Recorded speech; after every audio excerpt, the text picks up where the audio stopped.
Good afternoon. My colleagues and I remain squarely focused on achieving our dual mandate goals of maximum employment and stable prices for the benefit of the American people. The economy is strong overall and has made significant progress toward our goals over the past 2 years. Labor market conditions are solid, and inflation has moved closer to our 2% longer run goal, though it remains somewhat elevated. In support of our goals, today the Federal Open Market Committee decided to leave our policy interest rate unchanged. We also made the technical decision to slow the pace of decline in the size of our balance sheet. I'll have more to say about these decisions after briefly reviewing economic developments. Economic activity continued to expand at a solid pace in the fourth quarter of last year, with GDP rising at 2.3%. Recent indications, however, point to a moderation in consumer spending following the rapid growth seen over the second half of 2024. Surveys of households and businesses point to heightened uncertainty about the economic outlook. It remains to be seen how these developments might affect future spending and investment. In our summary of economic projections, the median participant projects GDP to rise 1.7% this year, somewhat lower than projected in December, and to rise a bit below 2% over the next 2 years. In the labor market, conditions remain solid. Payroll job gains averaged 200,000 per month over the past 3 months. The unemployment rate at 4.1% remains low and is held in a narrow range for the past year. The jobs to workers gap has held steady for several months. Wages are growing faster than inflation and at a more sustainable pace than earlier in the pandemic recovery. Overall, a wide set of indicators suggests that conditions in the labor market are broadly in balance. The labor market is not a source of significant inflationary pressures. The median projection for the unemployment rate in the SEP is 4.4% at the end of this year and 4.3% over the next 2 years. Inflation has eased significantly over the past 2 years, but remains somewhat elevated relative to our 2% longer run goal. Estimates based on the Consumer Price Index and other data indicate that total PCE prices rose 2.5% over the 12 months ending in February, and that excluding the volatile food and energy categories, core PCE prices rose 2.8%. Some near-term measures of inflation expectations have recently moved up. We see this in both market and survey-based measures, and survey respondents, both consumers and businesses, are mentioning tariffs as a driving factor.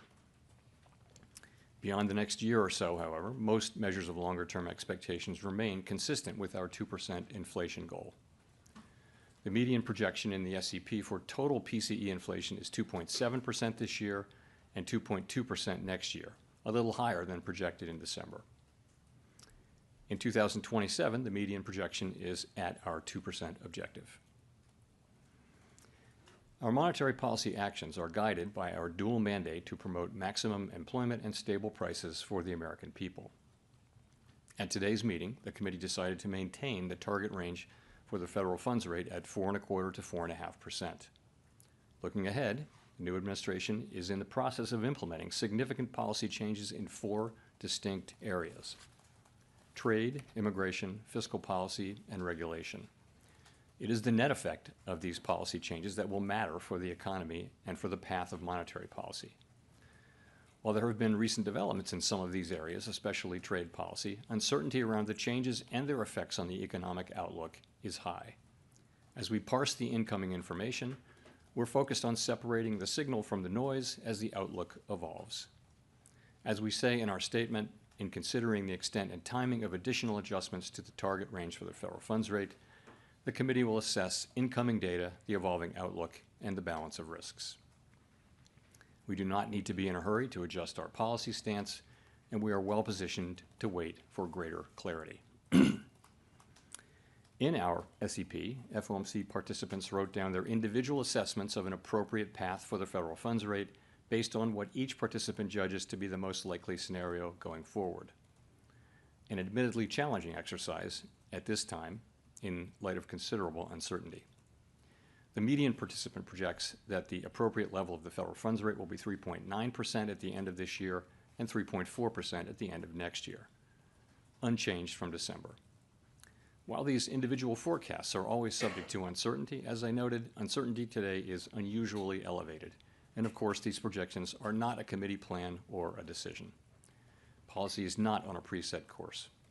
As the economy evolves, we will adjust our policy stance in a manner that best promotes our maximum employment and price stability goals. If the economy remains strong and inflation does not continue to move sustainably toward 2%, we can maintain policy restraint for longer. If the labor market were to weaken unexpectedly or inflation were to fall more quickly than anticipated, we can ease policy accordingly. Our current policy stance is well positioned to deal with the risks and uncertainties that we face in pursuing both sides of our dual mandate. At today's meeting, we also decided to slow the pace of decline in our balance sheet. Since we began balance sheet runoff, our securities holdings have declined by more than $2 trillion. While market indicators continue to suggest that the quantity of reserves remains abundant, we have seen some signs of increased tightness in money markets. Beginning in April, the monthly cap on Treasury redemptions will be lowered from $25 billion to $5 billion. Consistent with the committee's intention to hold primarily Treasury securities in the longer run, we are leaving the cap on agency securities unchanged. This action has no implications for our intended stance of monetary policy and should not affect the size of our balance sheet over the medium term. The committee also continued its discussions as part of our 5-year review of our monetary policy framework. At this meeting, we focused on labor market dynamics and our maximum employment goal. As we have indicated, our review will include outreach and public events involving a wide range of parties, including Fed Listens events around the country and a research conference in May. Throughout this process, we will be open to new ideas and critical feedback, and we will take on board lessons of the last 5 years in determining our findings. We intend to wrap up the review by late summer. The Fed has been assigned 2 goals for monetary policy: maximum employment and stable prices. We remain committed to supporting maximum employment, bringing inflation sustainably to our 2% goal, and keeping longer-term inflation expectations well anchored. Our success in delivering on these goals matters to all Americans. We understand that our actions affect communities, families, and businesses across the country. Everything we do is in service to our public mission. We at the Fed will do everything we can to achieve our maximum employment and price stability goals. Thank you. I will look forward to your questions. Howard Schneider with Reuters. Thanks for your time. So 2 things on sort of the real side here, inflation and then GDP. How much of the higher inflation forecast for this year is due to tariffs? And since the policy path remains the same, are you effectively reading this as a one-time price level shock? Okay, so how much of it is tariff? So let me say that it is going to be very difficult to have a precise assessment of how much of inflation is coming from tariffs and from other, and that's already the case. You may have seen that goods inflation moved up pretty significantly in the first 2 months of the year. Trying to track that back to actual tariff increases, given what was tariffed and what was not, very, very challenging. So some of it, the answer is clearly some of it. A good part of it is coming from tariffs, but we'll be working, and so will other forecasters, to try to find the best possible way to separate non-tariff inflation from tariff inflation. In terms of your sort of looking through question, too soon to say about that. As I've mentioned, it can be the case that it's appropriate sometimes to look through inflation if it's going to go away quickly without action by us, if it's transitory. And that can be the case in the case of tariff inflation. I think that would depend on the tariff inflation moving through fairly quickly, and it would depend critically as well on inflation expectations being well anchored, longer-term inflation expectations being well anchored. Well, I guess I'm looking at the out years here, and the fact that the policy path doesn't change at all, and inflation is unchanged in the out years also. Doesn't that imply you all have basically decided that there is no signal here, and that it's just we're back to transitory again? So I think that's kind of the base case, but as I said, we really can't know that. We're going to have to see how things actually work out. And the fact that there wasn't much change, I think that's partly because you see weaker growth but higher inflation. They kind of offset, and also, frankly, a little bit of inertia when it comes to changing something in this highly uncertain environment.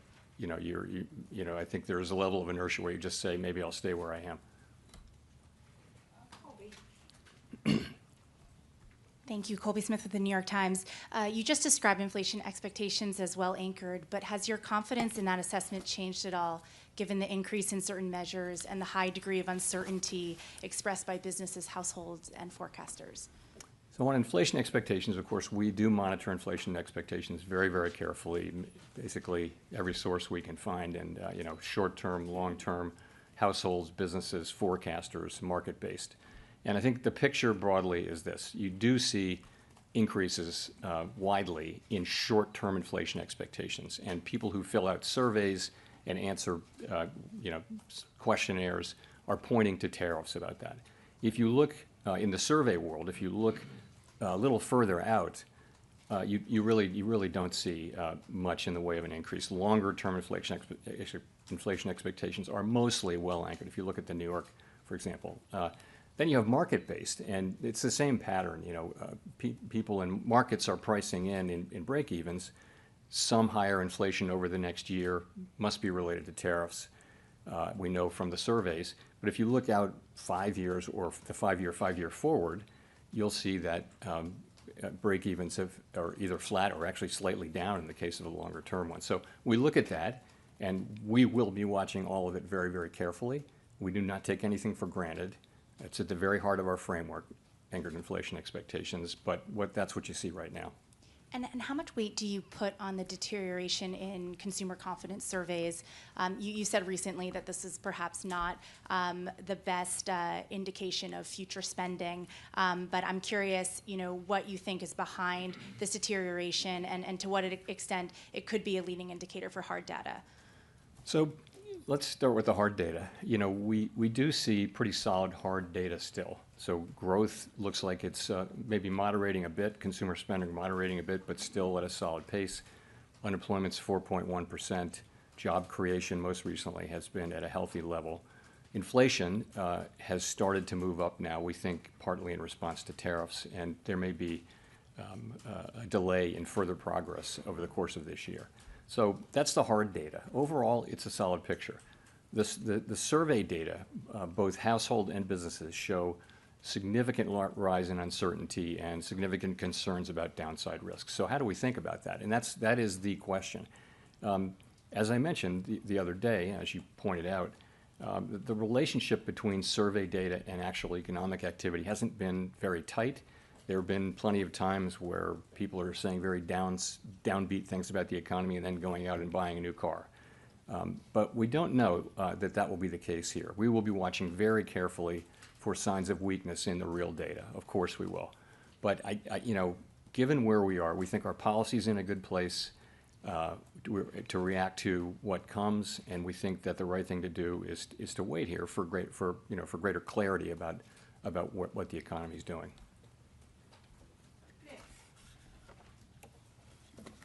Nick Timmeros of the Wall Street Journal.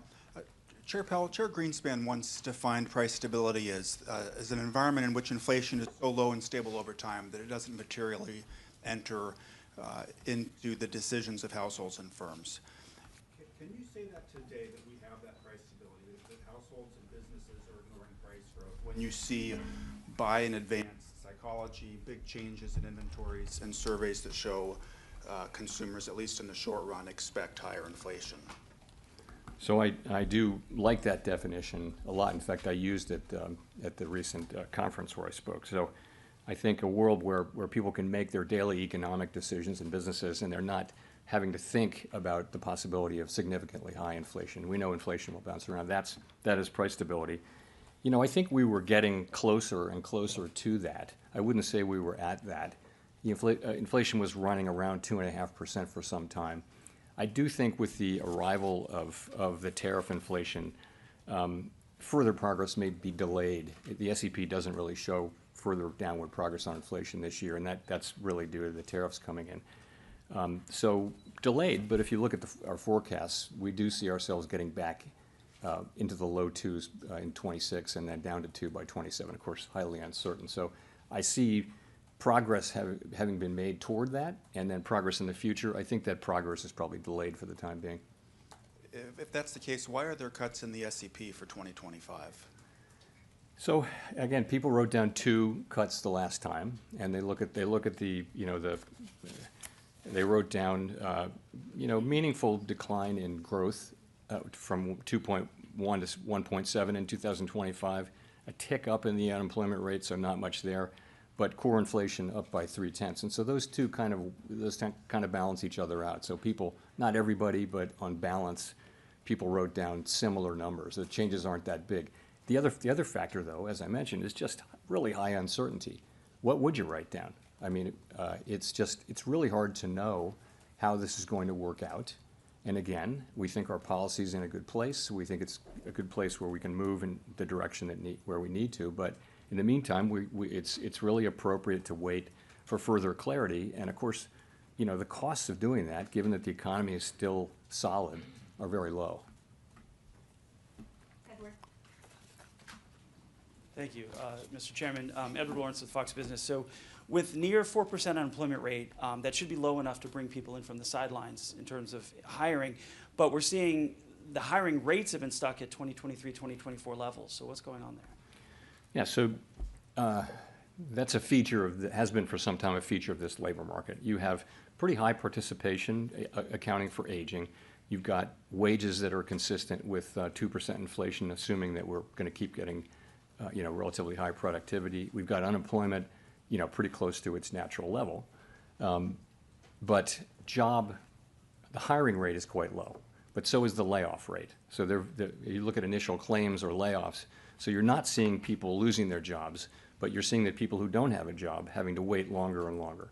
And, the question is, which way does that break? If we were to see a meaningful increase in layoffs, then that would probably translate fairly quickly into unemployment, because people are, it's not a big hiring market. We've been watching that, and it's just not in the data. It hasn't happened. What we've had is a low firing, low hiring situation, and it seems to be in balance now for the last 6, 7, 8 months. That's where we are. There's healthy levels of job creation too. So overall, it's a labor market that's in balance, and we watch it very carefully. So then, have we seen the new administration's policies in the economic numbers yet? And when do you anticipate that happening? In labor or in other? In labor and inflation, just across the economy, have we started to see the new policies take effect in the numbers? Only in a kind of an early way. I mean, it's only been a few months, right? For example, the layoffs that are happening here are, they're certainly meaningful to the people involved, and they may be meaningful to a particular neighborhood or region or area, but at the national level, they're not significant yet. But we don't know. We don't know how far that will go. We'll find out much more. I mentioned that you saw we've had two very strong goods inflation readings in the last 2 months, which is very unexpected. I think hard to trace it to specific tariffs, but it must have something to do with, it's either noise and it'll come back, and that's very possible too. But if it is persistent, then it must be to do with people buying ahead of tariffs or raising prices ahead of tariffs and things like that. Those kinds of things happen, and they're very, very hard to capture because so much of it is indirect. A great example is their washing machines were tariffed in the last round of tariffs, and prices went up. But prices also went up on dryers, which were not tariffed.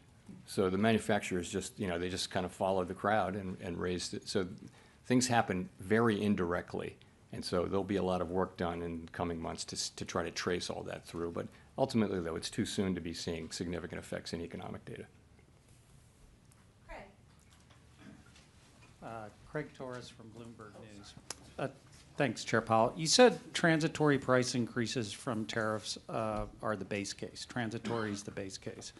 Wasn't it the base case last time? And didn't the FOMC forecast lower inflation ahead last time? And wasn't the lesson that it quickly got into services, haircuts, daycare, everything else? And so I'm just wondering why the 9 aren't taking that on board and are cutting twice this year. When you say last time, are you talking about the last Pandemic, yes, during the because pandemic. you could have been talking about the last time there were tariffs. in which case the inflation was transitory. Yeah, no, of course, we're well aware of that. And, you know, it's still the truth. If there's an inflationary impulse that's going to go away on its own, it's not the right policy to tighten policy, because by the time you have your effect, you're in effect, by design, you are lowering economic activity and employment.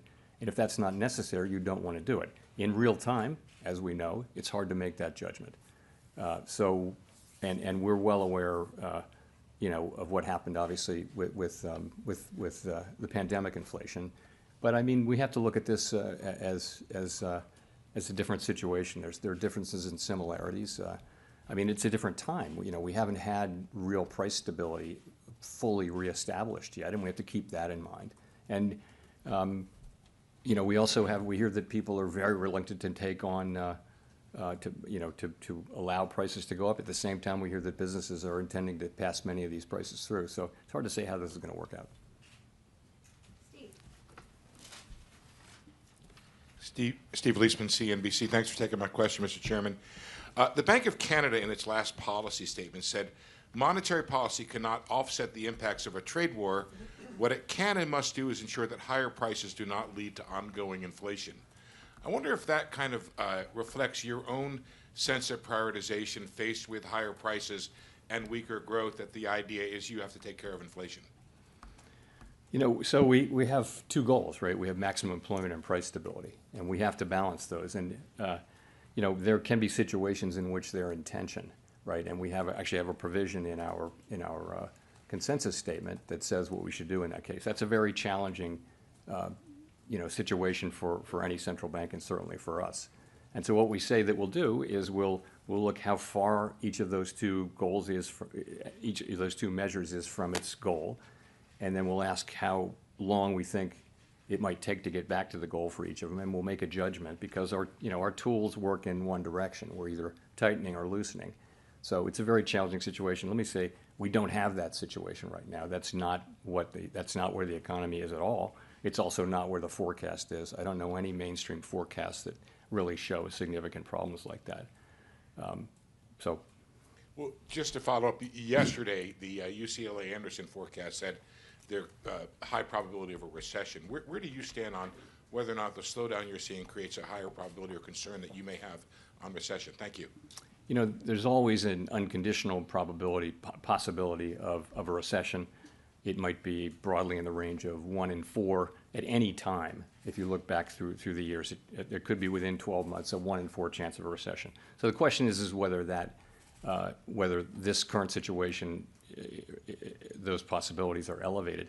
I will say this: we don't make such a forecast. If you look at outside forecasts, forecasters have generally raised, a number of them have raised their possibility of a recession somewhat, but still at relatively moderate levels. You know, still in the region of the traditional, because they were extremely low. If you go back 2 months, people were saying that the likelihood of a recession was extremely low. So has moved up, but it's not high.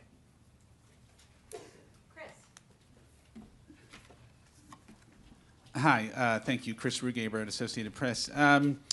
As you know, I guess last night, President Trump fired 2 members of the Federal Trade Commission, an independent agency, and this could cause the kind of legal fight about the administration's power to fire independent people.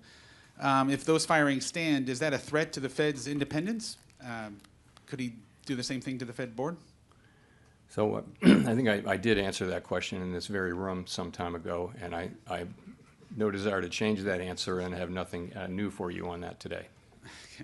Well, well, maybe I'll have another mulligan. As you know, I wanted to go back to the consumer sentiment, particularly the inflation expectations in the University of Michigan survey. In the summer of 2022, you cited the rise in the long-term inflation expectations in that index as the reason that you went big with a 3/4 point hike. So I know you've talked about all the different measures now, but you seem to not be placing the same weight on that. And so I'm just wondering, are you dismissing that, what we saw last week from the University of Michigan, or does that carry the same weight as it did in the past? So I mentioned it back then, but in no way did I place a huge weight on it. I think that was a ex post story, but it wasn't the case. That was a preliminary reading, and so is this. And it's also, this is that Michigan, the one you're referring to, the longer term thing. We look at it, we don't dismiss data that we don't like, we force ourselves to look at it, but it is an outlier compared to market-based and compared to other survey-based assessments of longer run inflation expectations. So we got to keep that in mind. And I would just say we look at all of them, and that one's kind of an outlier, but nonetheless we take notice of it. Michael McKee from Bloomberg Radio and Television. There is a worry on Wall Street that when you say you want to study the net effect of the fiscal policies we may see on the economy, that you would end up waiting too long and be behind the curve in responding to any downturn. How can you reassure people that you can spot a problem early enough unless you decide to be preemptive? Yeah, look, we're aware of we're well aware of how things are going to evolve and the timeframes and all that. And we will use our tools to foster achievement of our goals to the best we can. And of course, we're going to try to be timely with that. For right now, the hard data are pretty solid. We are obviously aware of the soft sentiment data and high uncertainty, and we're watching that carefully. And we think it's a good time for us to wait for further clarity before we consider adjusting our policy stance. Do you think it's going to be hard to get clarity in a government by tweet? I mean, do you have a feeling that at some point you actually will have a forecast you can trust? Yes, I think we will. It's hard to say when that will be. These decisions are going to be made, and they're going to be implemented, and then we'll know. At that point, we'll know what the decisions are, and we'll have to make assessments then about the implications for the economy. Those things will happen. A lot of them will happen over the course of, in coming months, certainly over the course of this year, and we'll be adapting as we go. Rachel. Hi, Chair Powell. Rachel Siegel from the Washington Post. Thank you for taking our questions. At the beginning, you were talking about separating the signal from the noise and tariff inflation from non-tariff inflation. Can you walk us through what that looked like over the last couple of months, if there were specifics from the January meeting to now that helped you make those distinctions? So when we say separating the signal from the noise, that's just a way of saying that things are highly uncertain, and that you're reading about developments. The news is full of developments of tariffs being put on and taken off and things like that. Some of that is noise in the sense that it's not really telling you anything. You're trying to extract a signal from that, and the signal is what's going to be the effect on economic activity, on inflation, on employment, and all those things. So that's really when we say signal and noise. Sorry, the second thing was? Or similarly for tariff inflation, non-tariff inflation, ways that you're making the distinction. That's sort of a special case of that. The idea being, and I do think that the first 2 months of this year are a great example. You've got high readings for goods inflation after a string of readings that average close to zero, and you have to ask, it's coming during tariffs, but you can't. It's very hard to actually scientifically go back and match up those increases and say, yes, I can prove that that's from tariffs, but it kind of has to be to some extent. Plus noise. There can be idiosyncratic readings in various categories which will shortly reverse, and that happens too, and that could be a big piece of it. I think we'll know in a couple of months. We'll know whether those were, where that really was from. But that's another case where I think it's going to be very, very challenging to unpack the inflation that we see over the course of this year and be able to say with confidence how much of that came from inflation and how much of it, from tariffs and how much of it didn't. But that's what we'll be doing. We'll be doing that, and so will everybody else, and we'll all be trying very hard to make that assessment. And I'm sure we will make a lot of progress on that, and we already have. But it's going to be a challenge. Do you have a sense yet as to what, in your mind, would make something cross from noise to a signal, what that threshold would look like? It would depend on what we're talking about. I mean, obviously, you're looking for direct evidence that particular pieces of inflation are or are clearly not caused by tariffs. For example, if it's something that was, in the service sector that was far away from anything that's tariffed, you might think, okay, well, that is, like, frankly, housing services inflation. Which, by the way, has been behaving well, which for some time was kind of our problem. Now it's slow, but it's definitely, moving down in a very good way. It's more now with goods and to some extent with non-housing services inflation.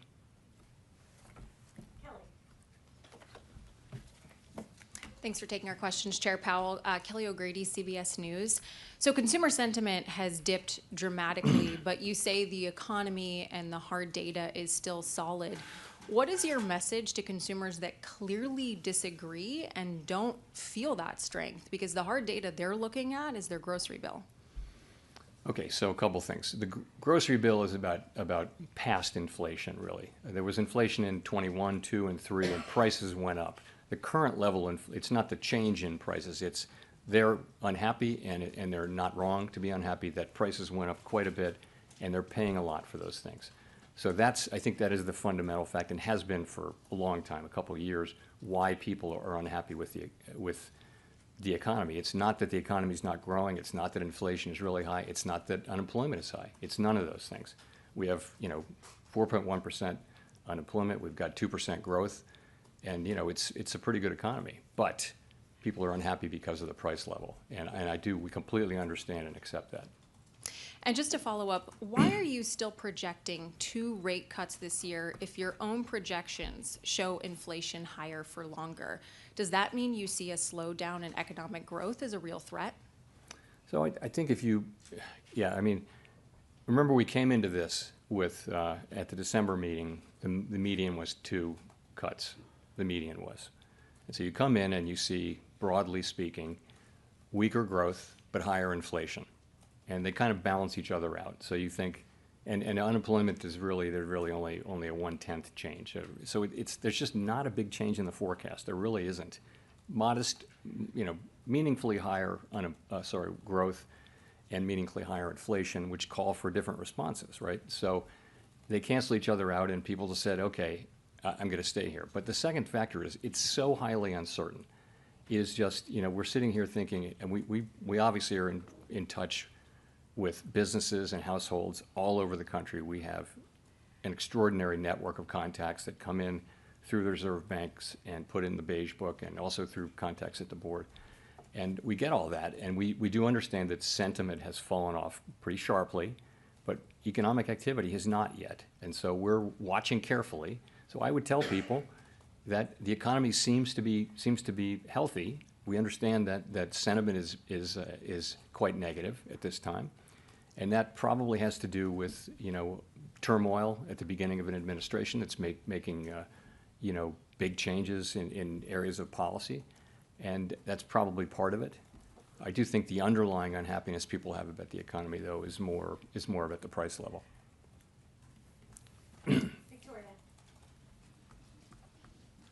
Hi, Victoria Guido with Politico. I wanted to ask, first of all, if you could clarify. You were talking about how tariffs were a good part of the uptick in the inflation forecast, and I was just wondering what that specifically refers to. Is that the tariffs that have already been put in place? Is that anticipating some of the tariffs that might be coming on April 2nd? And then also, if you wouldn't mind, talking a little more about the balance sheet decision and what drove that. Did that have anything to do with expectations of how raising the debt ceiling might affect the reserve supply? Yeah. So in the SEP, you'll see that there's not further progress on core inflation this year. We're kind of flatlining, going sideways. We don't ask people to write down how much of this is from tariffs and how much of it is not. But some of it is from tariffs. We know that tariffs are coming in. We know that they're probably already, all forecasters have tariff inflation affecting core PCE inflation, core CPI inflation this year, without exception. I'm not aware of an exception. So it's in there. I can't tell you how much of that it is. In terms of the balance sheet, so yeah, I think, I guess the way I'd say it is, it was the flows in and out of the TGA that got us thinking about it. But as we thought about it, we really came to the view that this was a good time to make the move that we made. And broadly, committee that came around to the view that we would do the same thing we'd already done, which is I guess in June, was it June, whenever it was, we lowered the pace of QT, and we're just going to do that again. We're going to cut it roughly in half. And the sense of that is if you're cutting the pace of QT roughly in half, then the runway is probably doubled. Okay, so it's gonna be slower for longer. And people really like that. People thought that's a good idea. You know, it's like a plane. You can think of it like a plane coming in for a landing. As we get closer, and we by the way, we still think that reserves are abundant, although you begin to see some of the things we look at begin to react a little bit, but we still think that they're abundant. Now, of course, now the TGA is emptying out, so reserves are higher now, so you can't really see the underlying signal. So we came around to the view, and it had a lot of appeal, and so we did it. It has no implications at all for monetary policy. It has no implications at all for the ultimate size of the balance sheet. It isn't sending a signal in any hidden way that you can try to tease out. It's just not there. We're basically, it's very consistent with our plans and our practices that we've published and that we've followed since we began this, what is a very successful rundown of the balance sheet. Again, the second time that we've slowed the pace, and we've said that we would stop when we were somewhat above the level we judge as ample. And clearly we're not at that level yet, but we're going to be approaching it more slowly. It's a common sense kind of a thing, and it had pretty broad appeal, I will say.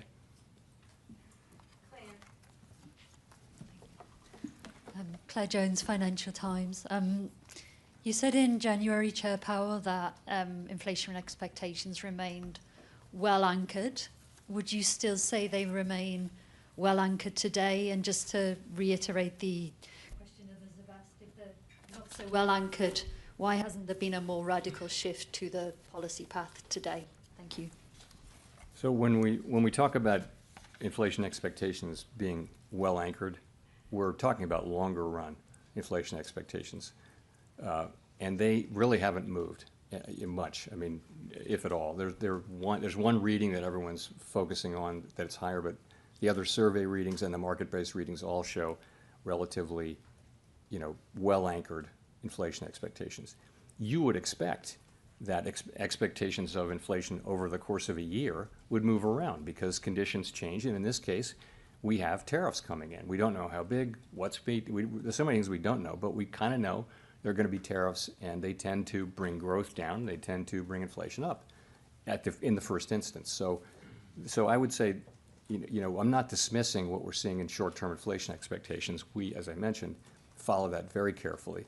But when we say expectations are well anchored, we're really looking at longer terms, 5-year and out, and there's really no story to tell 5 years and out, either in market-based or in surveys. But we'll watch it. I mean, we're not we're not going to miss any evidence that longer-term or medium-term inflation expectations are moving.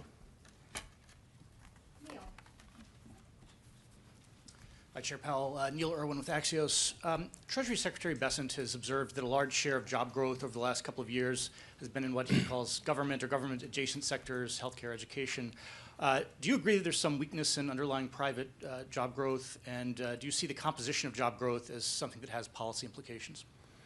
So that has been the case. We talked about that over the course of the last year. There were some good number of months and times when a lot of the job creation was concentrated in, educational institutions, healthcare, state governments, things like that. There were also times when private sector job growth has been moving in a healthy range. I mean, they're all jobs, but and remember, we're at very low unemployment for quite a time now. So I think it's a good labor market, but it's something that we monitor carefully. From our standpoint, employment is employment.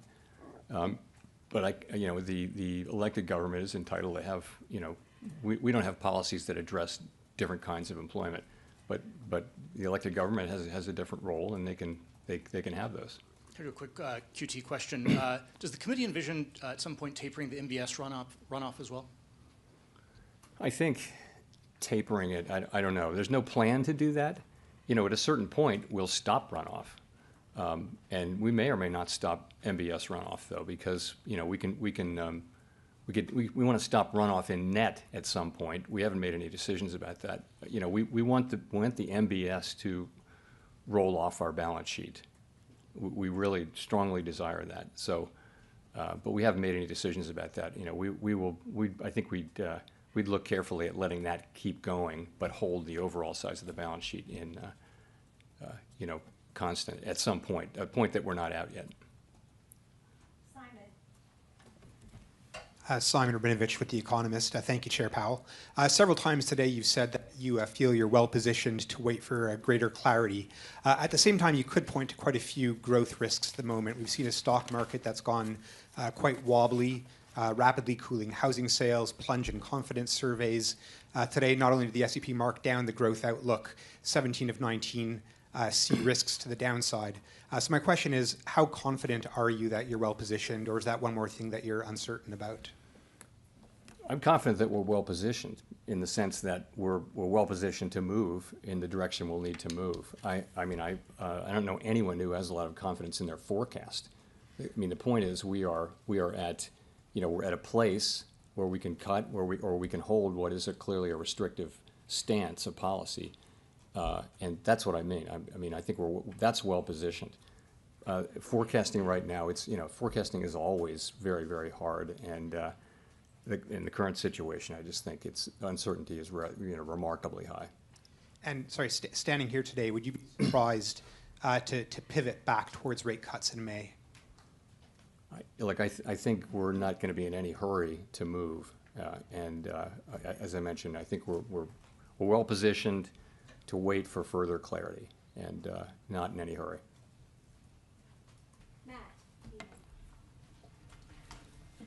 Matt Egan with CNN. Thank you, Chair Powell. The Fed statement released today removed a line that previously said the committee judges that the risks to achieving its employment and inflation goals are roughly in balance. Can you explain the decision to remove that line? Does it mean that you're now more concerned about inflation or about employment? Actually, it does not mean either of those things. Sometimes with language, it lives its useful life, and then we take it off, and that was the case here. There's really not meant to be any signal here. Over the past year, conveying the sense of the balance of risks was important, that they be in balance or close to being in balance. That was useful as we approached liftoff, if you remember. But we're past that. Or sorry, no, beginning to cut.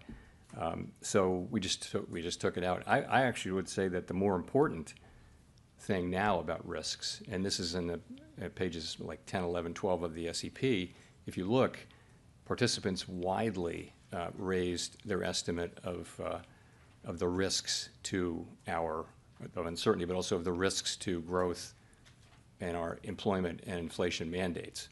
That's a more salient point now than whether they're in balance.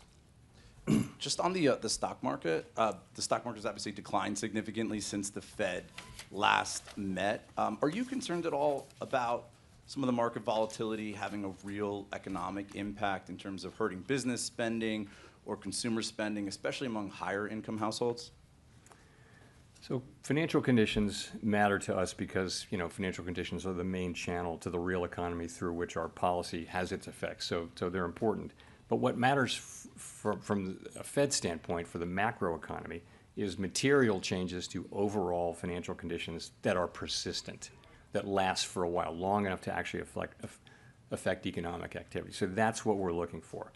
I'm not going to opine on the appropriate level of any market, equity, debt, commodities, or anything like that. And I would just point you to the bigger picture again. The real economy, the hard data, are still in reasonably good shape. It's the soft data, it's the surveys that are showing, significant concerns, downside risks, and those kind of things. We don't dismiss that. We're watching it carefully, but we don't want to get ahead of that. We want to focus on the hard data. If that's going to affect the hard data, we should know it very quickly, and of course we'll understand that. But you don't see that yet.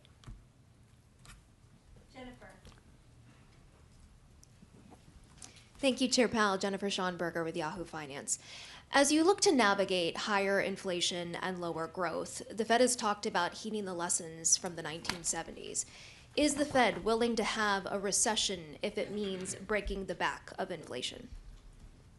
Well, fortunately, we're in a situation where we have seen inflation move down from higher levels to pretty close to 2%, while the unemployment rate has remained very consistent with full employment, 4.1%. So we now have inflation coming in from an exogenous source, but the underlying inflationary picture before that was, basically 2.5% inflation, I would say, and 2% growth and 4% unemployment. So that's what we did. That's what together the economy accomplished.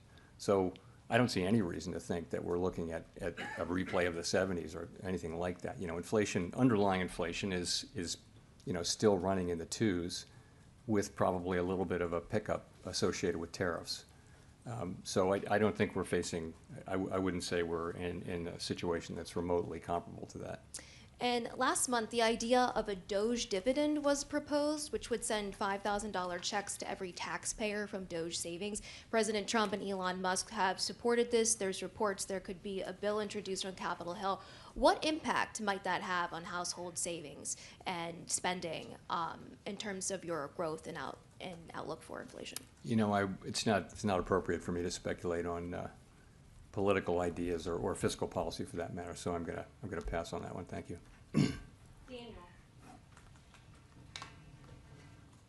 Hi, Chair Powell. Daniel Avis from Agence France Presse. You mentioned that tariffs are already having at least some impact on inflation. I'm just wondering how you and your colleagues on the FOMC have been thinking about the possibility of retaliatory tariffs from other countries, especially with April the 2nd coming up. Was it something you considered during this meeting? Thanks. So since the very beginning, we've had kind of a placeholder. The staff has a placeholder of a range of possible outcomes from tariffs and from trade policy generally. And they generally assume full retaliation in those. And so that's kind of baked into the numbers.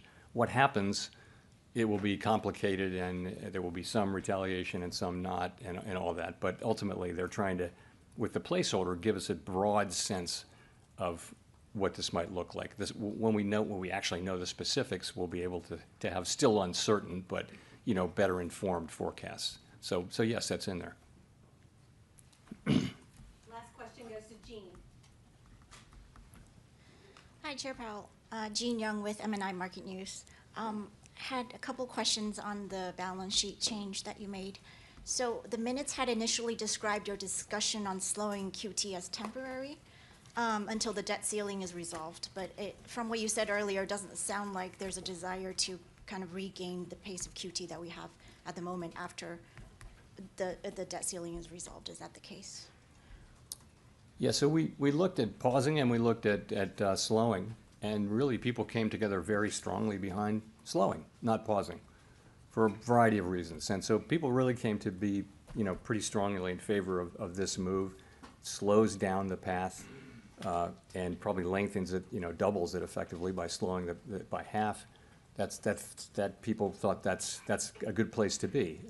It'll help us assure that this path is a smooth one as we get closer and closer to that. So that's how that came about. Well, I guess my question is more, was that meant to be a temporary measure during the debt ceiling episode, or? It was the TGA flows, Treasury General Account flows, that got us thinking about this. But the more we thought about it, we came around to this. And it is, yes, it was provoked, the original discussion was provoked by that. But I think what we came up with, though, was broader than that and different than that. It does address that issue, but it really is also, it fits in really nicely with our principles and our plans and the things we've done before and the things we said we would do. So that's why, pretty strong support.